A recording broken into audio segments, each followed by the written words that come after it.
So we talked about binders, what they are and how they work. So now a little bit about what kinds we actually use in my practice and how you can figure out which kinds to take and how to use them. So binders are taken orally, right? In pill form, powder, gel, or tincture form.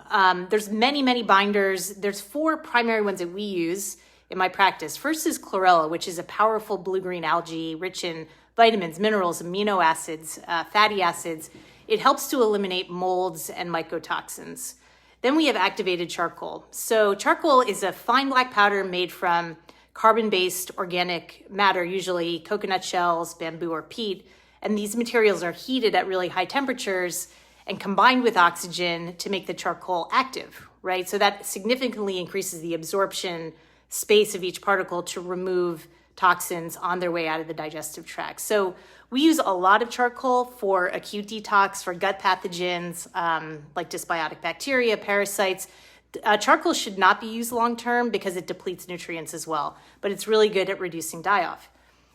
Next, we use a lot of clay. So you have to mention clay in a discussion of binders, in my opinion.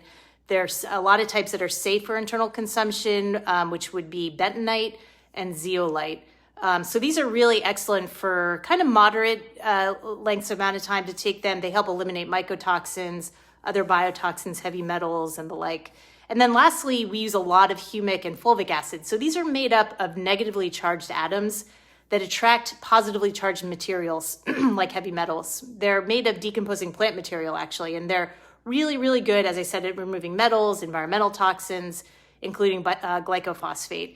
It's great for kids, and it's one of the only binders that you can take with food. So question we get a lot is which binder should I take? And really, as with all things, everybody is very unique. Your picture is going to be very unique. So to really find out where to begin, I recommend going to a physician who's experienced using binders, who can recommend a protocol based on your own needs. But when in doubt, you can start with chlorella, you can start with humic and fulvic acids. These are very gentle on the system, probably the more gentle forms of binders that we use, and can be used longer term if necessary.